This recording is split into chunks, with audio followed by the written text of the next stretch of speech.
E se o investimento na área social deixa algo a desejar, também na área económica o panorama não é famoso. Quando olhamos para a constituição de novas empresas, vemos que em 2023 foi constituído o mesmo número de empresas que em 2022, 81, um número inferior ao verificado em 2019, quando foram constituídas 90 empresas. São, em geral, empresas de pequena dimensão. Valeu-nos, nos últimos anos, um número menor de dissolução de empresas, o que dá um saldo positivo de empresas instaladas, ainda assim inferior ao de 2019.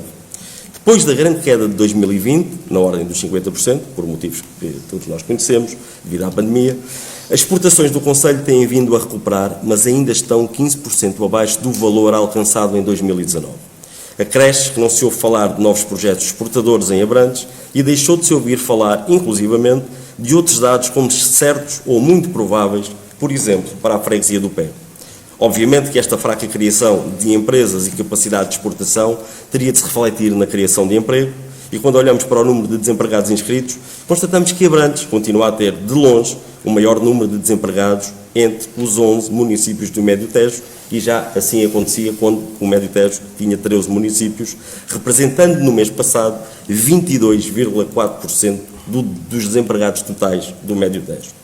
Ora, 22,4% é sensivelmente a mesma percentagem registada no primeiro semestre de 2017, ou seja, nos últimos 7 anos, pelo menos, o desemprego não baixou em Abrantes, em termos relativos, pelo contrário, até aumentou em alguns períodos.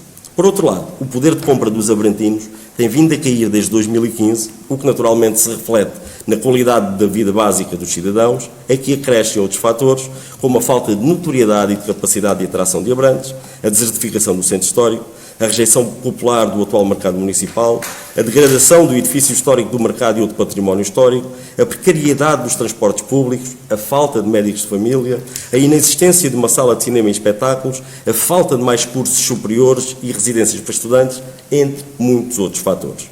Sr. Presidente, apesar de nos venderem o contrário, este panorama parece ser deprimente e o que lhe perguntamos é qual prevê que venha a ser o balanço do seu mandato atual de 4 anos, mais os 2 anos e meio anteriores, em matéria de economia, investimento e emprego, que empresas e investimentos significativos trouxe ou assegurou para Abrantes nos anos que já leva de presidência do município e como pensa que vai deixar o emprego, o poder de compra e a qualidade de vida dos abrantinos quando terminar o seu mandato. Muito obrigado. Obrigado, tudo bem. Sr. Vereador, o tempo de balanço será no final do mandato. Não sei se vou ser candidato, se não, novamente, mas se for, depois os abrantinos falarão e cá estaremos para fazer contas no final, à vendima até o lavar das cestas. O senhor sabe que eu não é como começa, é como acaba. O senhor sabe que eu apanhei o encerramento da central, não é? Fui eu, e sou eu que estou, somos nós que estamos, o senhor não, mas somos nós que temos responsabilidades no dia-a-dia, que temos a nossa encargo de reagir a um encerramento. Por um lado, protegemos os nossos trabalhadores que ficaram desempregados nessa luta que fizemos até pelo menos ao final deste ano. E depois, é óbvio que estamos com o Governo, com as mais diferentes instituições, nomeadamente a CCDR Centro, à procura de criarmos condições para mitigar o encerramento de uma central termoelétrica a carvão. E eu não sei se tem essa noção, mas a central termoelétrica a carvão era, digamos, a empresa que mais rendimento deixava no distrito de Santarém. E até mesmo obviamente que isso tem um peso importante.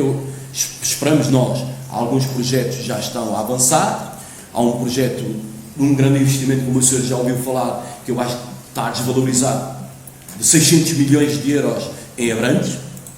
Eu acho que não tenho bem a percepção total daquilo tudo que foi dizendo, mas quer dizer, só para início de conversa, também é no nosso mandato que há, para metade do ponto de injeção, um investimento de 600 milhões de euros em Abrantes, o maior investimento de sempre em Abrantes, só para início de conversa, e depois, no final do mandato, nós falaremos sobre isso.